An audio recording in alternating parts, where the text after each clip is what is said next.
अस्सलाम वालेकुम एवरीवन। कैसे हैं आप लोग? मैं उम्मीद करता हूँ आप लोग खैरियत से होंगे और अल्हम्दुलिल्लाह आपकी दुआओं से मैं भी बिल्कुल ठीक ठाक हूँ। I am Fayaz from search properties 345 MB DHFA 6 Lahore.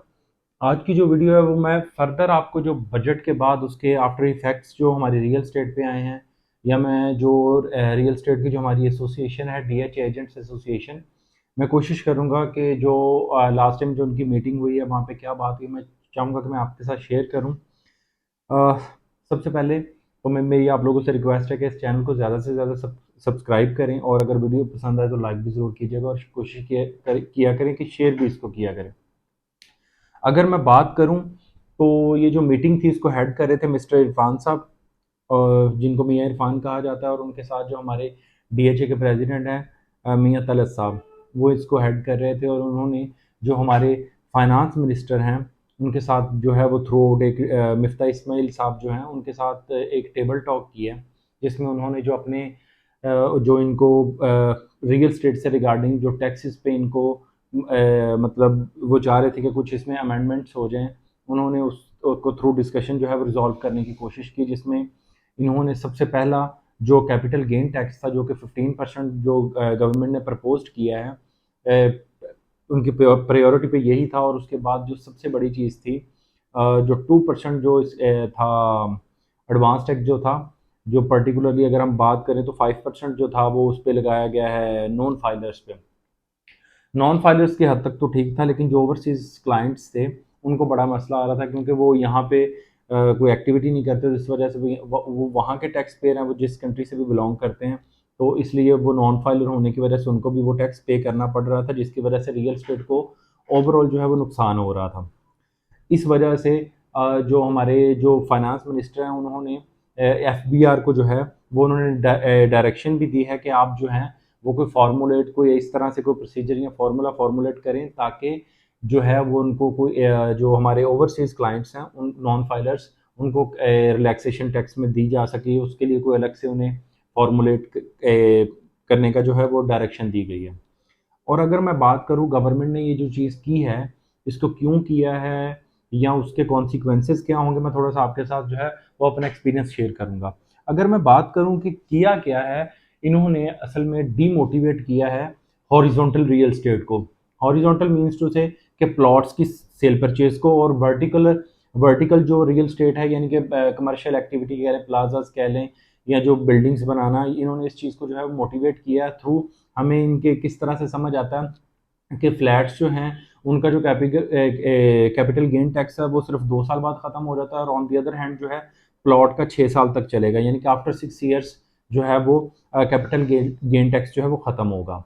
तो मुझे ये लगता है कि इस चीज़ को करने से कोई ऐसा सच जो है वो मुल्क को फ़ायदा हो या ना हो, लेकिन इसका नुकसान बहुत ज़्यादा होगा। उसकी रीज़न ये है कि अगर हम प्लॉट्स में देखें या ओवरऑल, तो जो हमारे इन्वेस्टर्स हैं वो ज़्यादातर, क्योंकि वो यहाँ पे बैठ के वो उस तरह से रेंट पे वो खुद लुक आफ्टर नहीं चीज़ों को कर सकते, तो इसलिए वो वहाँ पे उनका इन्वेस्ट करना मुश्किल है। वो प्लॉट्स में इन्वेस्ट करते थे, ठीक है? जिसकी रीज़न ये है कि अगर प्लॉट्स में से रेमिटेंसेस आना बंद होंगे, जिससे ओवरऑल जो हमारी इकॉनमी है वो वीक होगी, और अगर इकॉनमी वीक होती है तो हमारी करेंसी वीक होगी, जिसका ऑलरेडी हम जो है वो खमियाजा भुगत रहे हैं कि डॉलर जो है वो कॉन्टीन्यूसली जो है वो इंक्रीज़ कर रहा है, और यही रीज़न है कि मुल्क में बहुत ज़्यादा इन्फ्लेशन है।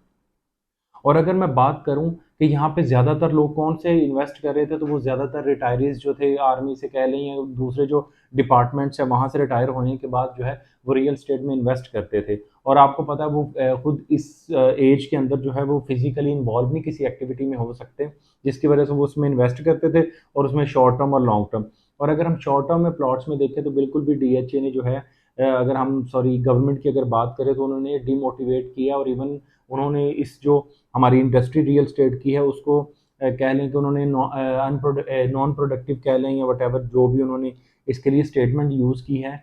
ओवरऑल हर तरह से उन्होंने डीमोटिवेट करने की कोशिश की है। और अगर मैं बात करूं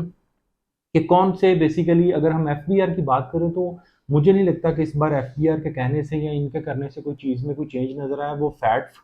जो कि एक फाइनेंशियल एक एक्शन टास्क फोर्स है, और अगर मैं दूसरी तरफ बात करूं तो IMF से भी ज़्यादा फैट्स का इन्वॉल्वमेंट है। आपको पता है फैट्स जो ओवरऑल होती है वो किसी भी मुल्क का जो एक स्टेटस सिंबल जो होता है, या जो स्टेटस होता है कि वो कंट्री किस तरह का है, तो अगर किसी को नहीं पता तो वो फैक्ट जो है वो अपने थ्रू बताता है कि वो हाई रिस्क कंट्री है या वट एवर, जो भी उसने कोई अपनी स्टेटमेंट, जैसे कि ऑलरेडी हम ग्रे लिस्ट में हैं तो हमें एक हाई रिस्क कंट्री कहा जाता है ऑलरेडी। इसकी वजह से हमारी एक्सपोर्ट्स बहुत ज़्यादा कम है। और अगर हम आईएमएफ से कर्जा लेना चाहते हैं तो वो सारा इन इंस्टीट्यूशंस की, क्योंकि ये इंटरनेशनल इंस्टीट्यूशंस हैं, तो वो इनकी बेस पे हर कंट्री के साथ डील करता है। इसलिए ज़्यादातर जो बातें हैं, हमारा एफबीआर अपने था ये डिसीजन नहीं ले सकता था, तो जो आईएमएफ ने कहना है वो हमें उनका बेल आउट पैकेज लेने के लिए we have to do that. एक बात। दूसरी, अगर गवर्नमेंट इस तरह से भी करती तो मुझे लगता है कि गवर्नमेंट को सबसे पहले यहाँ से, अगर रियल स्टेट को थोड़ी देर के लिए इन्होंने स्किप करना था, उसके डेवलपमेंट को कह लें या जिस तरह भी इंडस्ट्री को थोड़ी देर के लिए रोकना था, तो मेरे ख्याल में बैक एंड पे कोई ऐसा प्लान ज़रूर होना चाहिए था कि वो इंडस्ट्री की तरफ जाते हैं, वट एवर वो जिस तरफ भी मूव करवाना चाह रहे थे। तो मुझे लग रहा है कि ये बैंकिंग सेक्टर की तरफ, यानी कि सेविंग प्रॉफिट की तरफ लेके अगर भी जाना चाहें तो इतने प्रॉफिट का मैं कोई भी उस तरफ जाना नहीं चाहेगा। और अगर हम इंडस्ट्री की बात करें तो इन्फ्लेशन रेट, इलेक्ट्रिसिटी से लेके ऑयल प्राइस से लेके हर जगह पे अब इतने ज़्यादा टैक्सेस लग गए हैं कि कोई बंदा इंडस्ट्री भी नहीं लगा सकता। इसलिए जो बजट है वो बिल्कुल भी मुझे किसी तरह से भी इस तरह कोई रिलायबल नहीं लग रहा कि कोई भी बैक एंड इस तरह से चीज़ नहीं थी कि वो एक तरफ से डीमोटिवेट करके दूसरी तरफ वो उनको मोटिवेट करना चाह रहे थे कि आप उस तरफ जो है वो इन्वेस्ट करें। तो मुझे लगता है कि गवर्नमेंट को अपने जो डिसीजन है इसको देखना पड़ेगा। तो इंशाल्लाह होप फॉर द बेस्ट होनी चाहिए। अगर हम बात करें तो ओवरऑल जो है वो बहुत बुरा इम्पैक्ट पड़ रहा है। सीवीटी जो है वो 2% हो गई है, और अगर एडवांस टैक्स की बात करें वो भी अराउंड तकरीबन समझ लें कि इतना 2 या 3% होगी। तो बात करने का ये मकसद है कि ये ओवरऑल जो है डीमोटिवेट किया जा रहा है। तो उम्मीद तो बेहतरी की है। थैंक यू एंड अल्लाह हाफिज़।